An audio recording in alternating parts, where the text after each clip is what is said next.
iman, karena Tuhan kadang-kadang tidak perlu laporan kepada kita. Doamu itu sudah tak jawab, aku sudah mengerjakan, tak kirim malaikat pengawal untuk jaga Indonesia supaya nggak pecah-pecah, demo-demo nggak anarkis seperti ini. Tuhan nggak perlu laporan dengan kita. Katakan sama-sama, Tuhan nggak perlu laporan sama kita. Haleluya, puji Tuhan. Oke, Bapak Ibu, oke, kembali kepada ayat yang ke-12. Manusia roh mengerti bahwa ketika dia keluar dari penjara, rohnya dibawa Tuhan nyambung dengan mereka yang mendoakan. Manusia roh akan terkoneksi dengan orang-orang komunitas yang membangun rohnya. Bapak Ibu, seorang yang terikat dengan pergaulan bebas, seorang yang terikat dengan komunitas-komunitas geng motor, miras, dugem, kalau tengah malam, alam bawah sadarnya akan memimpin dia ke komunitas itu. Oh, aku nanti teman-temanku lagi tetek di sana. Pasti di sana ada miras. Alam bawah sadar yang memimpin mereka ke komunitas di mana dia merasa senang. Terus berpikir sebentar mau kemana ya? Alam bawah sadar yang mengarahkan dia untuk bersekutu. Cari teman-teman persekutuannya. Cari teman-teman yang mendoakannya. Dia ngerti di rumah Maria pasti ada pendoa. Artinya di rumah itu dia ngerti selalu ada doa. Gitu ya, Bapak Ibu, berjalan dalam momentumnya Tuhan. Lanjut.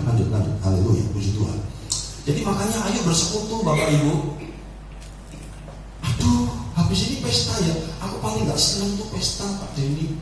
Kesempatan bersekutu di rumah Bu Ari, sambil ngemil-ngemil, makan-makan, ngobrol satu dengan yang lain.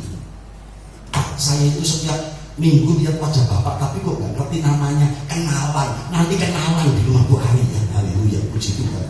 Bersekutu Bapak Ibu, ngobrol, berbagi kesaksian. Gitu loh saudaraku. Itu indahnya bersekutu.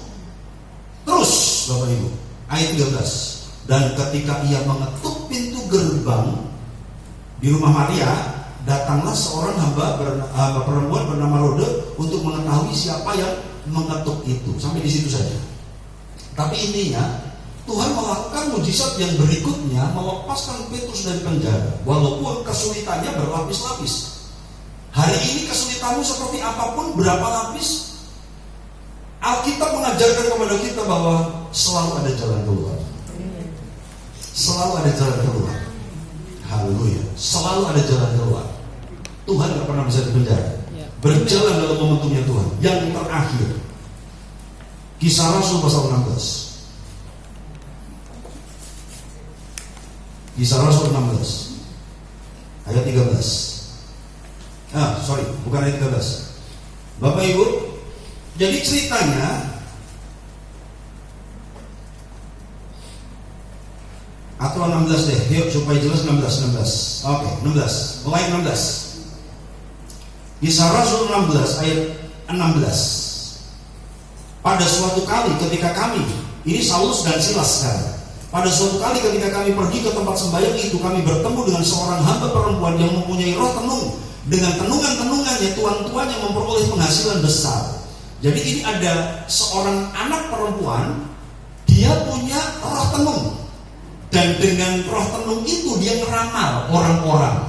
Tapi ternyata dia dipekerjakan oleh agen tenung. Nah, gitu saudara itu.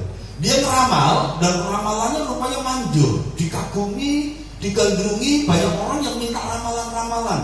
Tetapi ternyata dia dikendalikan oleh bos besar dan tuannya itu mendapatkan penghasilan besar. 17. Ia mengikuti Paulus dan kami dari belakang sambil berseru katanya, orang-orang ini adalah hamba Allah yang maha tinggi. Mereka memberitakan kepadamu jalan kepada keselamatan. Saya mau tanya, benar gak ini yang diomongin? Benar gak Bapak Ibu yang diomongin? Benar. Orang punya roh tenung, tapi ngomongnya benar. Dia ngomong ini loh, Paulus sama Silas ini loh, hamba Allah yang maha tinggi, memberitakan jalan kepada keselamatan. 18. Hal itu dilakukannya beberapa hari lamanya. Tetapi ketika Paulus tidak tahan lagi akan gangguan itu, ia berpaling dan berkata kepada roh itu, demi nama Yesus Kristus aku menyuruh engkau keluar dari perempuan ini. Seketika itu juga keluarlah roh itu. Jadi hati-hati kalau memuji Pak Denny. Itu bisa karena ketulusan hati, bisa karena enggak ngomong saudara betul Bapak Ibu. Saya itu kadang-kadang rasa risih kalau terlalu dipuji. Ya kalau gitu nanti pulang tak maki-maki Pak. Ya jangan gitu juga kali. Haleluya. Kalau gitu nanti onek-onek aja kok Pak, daripada Bapak dipuji kanthi tulus hati kok ora gelem ngono tak onek-onek apa Pak Denny gitu saudara. Wani-wani yo. Wah. Haleluya. Tapi Bapak Ibu, rupanya pujian itu bisa mengganggu banyak hamba Tuhan yang jatuh karena terlalu dipuji. Bapak Ibu mau kami jatuh? Pasti nggak mau kan? Jadi saudaraku, kendalikanlah pujian. Atau boleh memuji tapi dengan hati tulus deh. Jangan terlalu kadang-kadang masa gitu sih ketika. Karena Bapak Ibu, Bapak yang paling ngerti diri saya, yang paling ngerti diri kamu itu yang kami. Yang Bapak Ibu lihat itu hanya luarnya. Bapak Ibu nggak ngerti. Itu jadi jangan terlalu memuji karena pujian bisa mengganggu loh Bapak Ibu. Iya. Paulus berkata terganggu dengan pujian itu. Dan kemudian dihardik roh itu keluar. Apa yang terjadi 19? Ketika tuan-tuan perempuan itu melihat bahwa harapan mereka akan mendapat penghasilan lenyap. Kenapa lenyap? Karena sudah nggak ada kuasanya, roh tenungnya udah hilang, udah nggak bisa ngeramal lagi. Ngerti ya? Udah nggak bisa ngeramal lagi. Tuan-tuan bos besarnya kehilangan penghasilan. Mereka menangkap Paulus dan Silas lalu menyeret mereka ke pasar untuk menghadap penguasa. Setelah mereka membawa keduanya menghadap pembesar-pembesar kota itu, berkatalah mereka katanya, orang-orang ini mengacau kota kita ini karena mereka orang Yahudi dan mereka mengajarkan adat istiadat yang kita sebagai orang Rom tidak boleh menerima atau menurutinya. Ini fitnah karena dasarnya iri sebenarnya, kan penghasilannya berkurang, penghasilannya tersendat, gitu. Jadi menyampaikan fitnah supaya Paulus diadili. 22. Juga orang banyak bangkit menentang mereka. Lalu pembesar-pembesar kota itu menyuruh mengoyakkan pakaian dari tubuh mereka dan mendera mereka. Setelah mereka berkali-kali didera, mereka dilemparkan ke dalam penjara. Kepala penjara diperintahkan untuk menjaga mereka dengan sungguh-sungguh. Jaga ya sungguh-sungguh ya. Ini di Filipi, sudah bukan di Yerusalem, di Filipi. Tapi ini ngerti, jangan-jangan mujizat. Kami dengar di Yerusalem ada rasul-rasul dilepaskan oleh malaikat. Sekarang ini di Filipi, jaga dengan sungguh-sungguh. Jangan sampai kejadian 2 kali di Yerusalem terjadi lagi di sini. Nah, gitu, mungkin begitu. 24. Sesuai dengan perintah itu, kepala penjara memasukkan mereka ke ruang penjara yang paling tengah. Kenapa ditaruh yang paling tengah? Biar aman. Kalau mereka melarikan diri pasti konangan, karena ruangannya di tengah. Bukan di paling pojok pinggir dekat pintu gerbang keluar, paling tengah, supaya aman. Kemungkinan melarikan diri kecil dan membelenggu kaki mereka dalam pasungan yang kuat. Dipasung dan dipastikan pasungannya kuat, bukan kayu putih, bukan kayu sengon, bukan dipasung di dinding. Piye toh Pak, pasung kok di dinding itu piye toh Pak? Nek masuknya di dinding ya dicolek saja. Bapak Ibu, pasungannya dipastikan bukan dinding, bukan kayu yang melambung, tapi pasungan yang kuat. Kenapa? Supaya tidak ada kesempatan melarikan diri. 25. Tetapi kira-kira tengah malam Paulus dan Silas berdoa dan menyanyikan puji-pujian kepada Allah, dan orang-orang hukuman lain mendengarkan mereka. Kapan nyanyinya? Tengah malam. Pelan atau keras? Kok tahu keras? Tahanan yang lain mendengarkan pujian itu. Bilang sama sebelah, nek nyanyi yang keras. Nyanyi untuk Tuhan, jangan bisik-bisik. Haleluya. Bilang lagi sama sebelah, kalau nyanyi jangan dibatin. Haleluya, bilang begitu ya. Bilang, sebab kamu bukan aliran kebatinan. Haleluya. Pak, Bapak kalau saya perhatikan di gereja kok nyanyinya tenang teduh umi-umi saja dong. Oh, saya aliran kebatinan. Haleluya. Saya nyanyi di dalam hati. Bapak Ibu, kadang-kadang ketika kita nyanyi dengan keras, itu bukan hanya untuk Tuhan. Namanya persekutuan itu antara seorang dengan seorang saling mempengaruhi. Yesaya melihat malaikat berseru seorang dengan seorang, kudus, kudus, kuduslah Tuhan. Yang seorang ngomong kudus, yang seorang ngomong kudus, kudus. Beda kalau sekarang orang berkelahi, patuh, kurang ajar, sialan, kurang ajar. Malaikat sudah hadap-hadapan dan kemudian saling memberkati, kudus, yang sana ngomong kudus. Dan terjadi sesuatu yang dahsyat. Ketika kita bersekutu, nyanyi, kita memperkatakan firman loh. Bapak Ibu, saya tertarik. Kemarin saya kantor Vion ke Bawen. Vion diundang untuk pelayanan di Bawen, di panti asuhan, saudaraku. Dia diundang. Saya tertarik dia. Sebenarnya ketika kita menyanyikan pujian setara dengan khotbah. Iya ya. Saya belum pernah dapat ini. Kemarin saya jadi kebo, saya jadi gudel dan saya jadi kebo dan dia gudel saya, saudaraku ya. Haleluya, puji Tuhan ya. Iya, kita sama-sama kebo ya anaknya. Haleluya, jangan marah ya. Saya kebonya, kamu gudelnya. Haleluya. Tapi kemarin yang terjadi adalah si kebo nusuk gudel, saudaraku. Haleluya. Kenapa? Karena saya diberkati dengan pernyataan dia. Dia berkata, WL itu setara dengan pengkhotbah.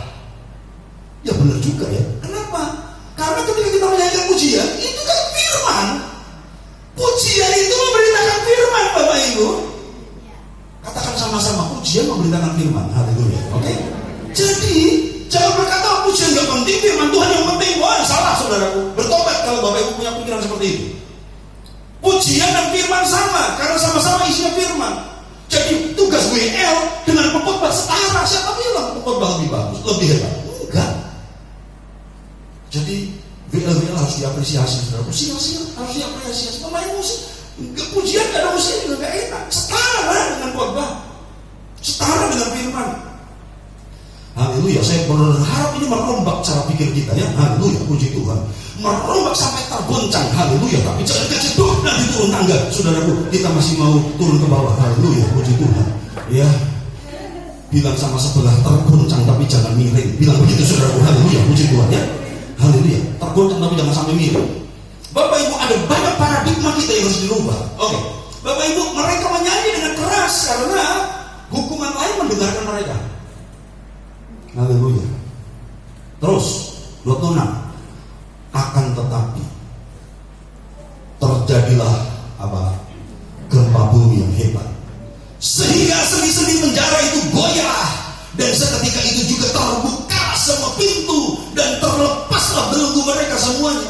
27. Ketika kepala penjara itu terjaga dari tidurnya dan melihat pintu-pintu penjara terbuka, ia menghunus pedangnya hendak membunuh diri karena ia menyangka bahwa orang-orang hukuman itu telah melarikan diri.